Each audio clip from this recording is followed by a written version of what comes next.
I'm excited to be speaking with Frank Bonkowski.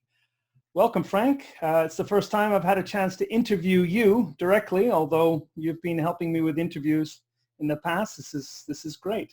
Yeah, I'm very happy to be here, Nick. Hey, Frank, I know a little bit about your background. Perhaps you could share your background with our viewers and listeners. Okay, great. Yeah, so let me begin with my education. I am a multinational educated person, which I'm really proud of. Having a BA in Lit and English Lit and History from Boston College in the States, and then a MA in Applied Linguistics from Concordia in Canada, and then a PhD in language teaching methodology from Lancaster in the UK. So I tell my students, I'm proud to have 3 degrees from. It's funny, when I was doing my PhD as a mature student, my son, who was a youngster at the time, was on the phone just before I was leaving to go to the UK, talking to a friend, and he said, "Oh, my father's going to do a PhD."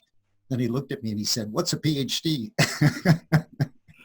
So anyway, but I have 3 hats as a professional. I have a teacher hat, and then a materials writer hat, and then a course creator, online course creator hat. So I've been teaching at high school level. I've been doing teacher training for a long time, McGill, Concordia, TELUC, which I was really very happy to work at Téléuniversité for 4 years, replacing Angeline Martel, who was away. That was really fun. And then where I'm at CEGEP ST-Laurent now, which I enjoy very much. So my career continues. Materials writer, I've written participated in writing about 10 books, including the Take series for high school, 5 levels, which was really exciting. I was very privileged to have that experience, and then do Canadian Snapshots as well for adults. That was a 2-level series. And then I now into course creation online. I've done Introduction to Academic Writing, an online course, which I'll talk about later, and as well as teaching academic writing to advanced and intermediate English language learners as a teacher training course through English Learner Portal in the States. And then now my new book, which is called Actively Engage in Academic Writing, and we'll talk about that after. So I'm pretty excited about my career. Yeah. Hey, Frank, so having all this experience, you've written textbooks, you've taught at various different levels at the university, the college level, at high school level, and written all these textbooks. How would you describe good pedagogy? Well, good pedagogy for me actually begins with the word engagement. And appropriately, it's on the title of my new book, Actively Engage in Academic Writing. And it's all about engaging yourself in the teaching process and engaging students in the learning process. I think good pedagogy begins with engagement, enthusiasm, commitment, and liking what you do. So you've got to teach what you like, because if you don't, you're not going to get the students to like what you teach. So it involves engagement. And I love Jeremy Harmer in his book, How to Teach English, where he has this model called Engage, the ESA model, Engage, Study, Activate. And that's a great model. But let me refer very briefly to Bloom. I think most teachers know Bloom's taxonomy of objectives, but he also has a taxonomy relating to the affective domain. And the first thing in the affective domain is getting students to want to listen to you and not their cell phone. So how do you do that then? How do you do that? So getting them to listen to you involves things like engaging them in something interesting, whether it's a discussion question, whether it's music, whether it's a video, whether it's a picture. You've got to catch their interest and engage them in what you're doing and be excited about it yourself. Okay. A friend of mine once said, "Frank, you can get excited about a toothpick." And well, that's kind of true. So it's engagement. And in that model where you have to assure that they're listening to you and not feigning it and making believe. And then the next step in the affective domain is where they're actually participating in a discussion and in the process of learning. And that's there's the study phase where they're studying what you're giving them, whether it's a video or text or some kind of material, and then have them activate it, produce it. And you know from your teacher training what the old PPP model, what was that? Present. To present, and then to practice, and then produce. a productive activity. Exactly that. And so I like to use that approach, and so engagement, I think, is important in pedagogy. So, but let me get this straight. So whereas we learned from the Concordia program is present and then practice and produce, what you're saying is engage, go through a study of the material, of the language phase, and then finally it's activate, that is to put it into active use. Is that? Exactly, active use, yeah. And in the teacher training, I show teachers an activity I did with the 39 Steps, which is a Alfred Hitchcock movie, and also a play that we took each year here in Montreal. We take students to a play, and they went to see the 39 Steps. So showing them a picture of, showing the first 4 or 5 minutes of the video, catching their interest, and then studying the explanation in Wikipedia on what is the 39 Steps, the different aspects, what actually it is. It's a novel, it's a play, and then having them study text, share ideas, and then come up with a series of activities where they're actually producing language. I see. Now, I know from talking with you that you're into project-based learning. How does that work? I mean, can you give us an example or a project that you've used successfully with your students?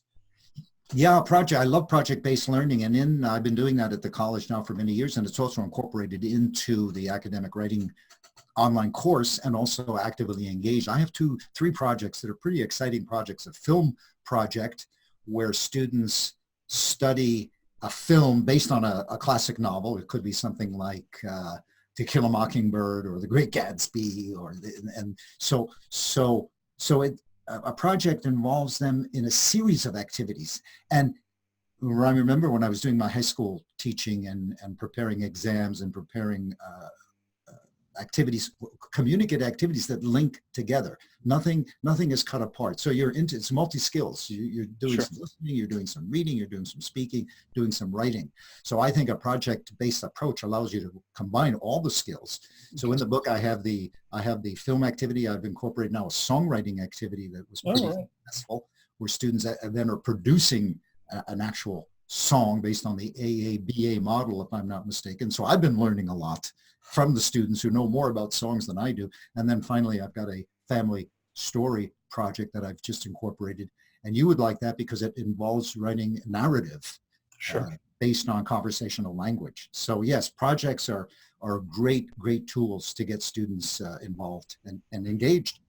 Well, maybe you could go into a little bit of detail about this family narrative project. As you know, I think narratives are very important in the development of second language learning, in that it captures the spoken language. It involves registers that we use in everyday conversation. It allows us to develop our relationships with others and strengthen those relationships, and gives us a chance to express ourselves. So I think narratives are fundamentally important to second language learning, and sometimes underused. So I'm really curious to know about your family narrative project. What's that? Family story. It's called a family story project. I was doing a research online on projects, and I came up with this great quote, which was by Nancy Barnes, saying, if I may read it, is the single most important thing you can do for your family may be the simplest of all is develop a strong family narrative. So I came up with the idea, again, based on stuff that I've researched online, is where students will interview a valued family member. And many of them have chosen their grandmother, if she's still alive, obviously, and interview that person, record the interview, come up with I have a whole series of activities where they have to come up with a series of questions focusing on some aspect of the person's life. And very often students will say, oh, I don't really know my grandmother that well. And so this gives them an opportunity to learn things that they never knew. So they do an interview, they record it, they transcribe it. And if it's in French, because their grandmother probably doesn't know English as well as they do, they have to translate it, which brings us to the translingual or the translanguaging classroom, where they're using multiple languages. And I even had some students doing Chinese, and that was a bit of a challenge. But so they do the interview, and they go through a series of activities, and then they actually have to do a presentation, a slideshow using documents from the family, whether they're pictures, whether they're documents of travel documents, and one young lady said, "Sir, I don't have any documents," and then she was able to dig a little bit deeper and came up with some fantastic collection of documents from the family. The grandmother was off in the Arctic working with the Inuits and so on. So they do a profile and they present it in front of the class, and some of the students have come from they're immigrant students who have come from places like Syria and come from Kosovo and Romania, where there were wars. And so they tell these stories that are such gripping stories, and students are listening to this and they can't believe that they have such a privileged, safe environment here in Canada, and these people have come from these war-torn countries. And then finally, I have them write, based on the literary analysis techniques that they've been studying through the course, things like plot, character, figurative language, they will write a fact-based but nonfiction narrative using conversational language to tell a story about the person. So it's a really fun activity, and the students have, I think, gotten a great out of it. And if I go back to Bloom's effective technology, that's a level where we're talking about valuing, coming up with systems of values. And what has emerged from this project is students have focus centered on the values that they've learned from their family. They never realized that their family had such strong, let's say, family values or economic values or community values. So it extends beyond the language classroom. Wow, very interesting. And this is actually a project which you're including in your new book. Is that right? Exactly. This is a project I'm including in the new book. And it, as I say, there are a whole series of activities. Mm-hmm. So perhaps you could tell me a little bit about the rest of the book. Like what does the book seek to help students do, and how do you go about that?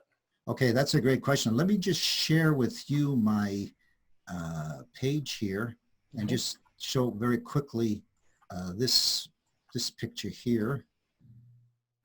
The book is Actively Engaged in Academic Writing by yours truly, and so I like that word engagement. So that's involved in the new book, and the book really focuses on. There's a literary analysis toolkit that's the core of the book, and it was the core of the online course that I've been using for 3 years now, and there are over 500 students have used the course. Is where it's modular based, is where you have module 1 focuses on the argument, coming up with things like the thesis statement, these traditional categories, thesis statement, and distinguishing between subject and topic, and understanding literary analysis. What is literary analysis? And looking at the literary elements. And it's a review really of what students have been doing in high school, but it goes deeper and gets them to actually internalize it and think more about it. And then there's the second module, which has to develop your ideas, which has to do with things like doing research and very important skills of paraphrasing, summarizing, and quoting. Students think they know these things, but they don't really do. And so they need practice with that. And then there's a module on actual writing concisely, paragraph organization, things like coherence and cohesion. And some teachers even have a little bit of a challenge understanding the distinction between coherence and cohesion. Organize your ideas is having students really work with an outline, work with a draft. I mean, I'm always drafting, even whether it's on a napkin in a restaurant. If I have an ideas for an article, I'm drafting it, laying my ideas out. Self-editing is so important. The 3 steps: revise, edit, and proofread. And that's a distinction, again, teachers need to clarify. And myself, in doing research on the writing process, have really clarified in my own mind the distinction between revise, edit, and proofread. And then there's a final module on present your final paper, which gives students opportunity to learn the MLA. They say, why do I have to learn the MLA? Because it's a way for you to do an academic paper. And those that are going on to further study appreciate that kind of information. So that's the core of the writing process, and teachers have found it really helpful to have it broken down into steps that way. Yeah. Okay, so you've got these modules, and these modules, as I understand it, they are a series of video lectures, right? So what you've done is you've flipped the classroom around to allow more time in class for teachers and students to engage in communicative activities, writing activities, collaborative type work.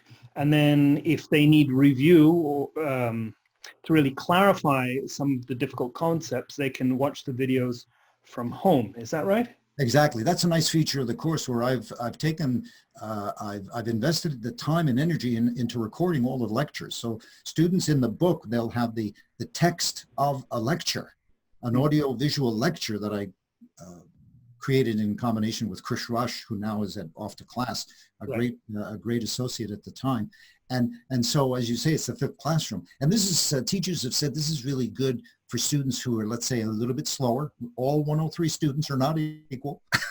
Some of them are a little bit slower than others, and they need that kind of support where they're going home and taking, let's say, a 5-6 minute video explaining some of the literary elements, things like character, plot, thesis,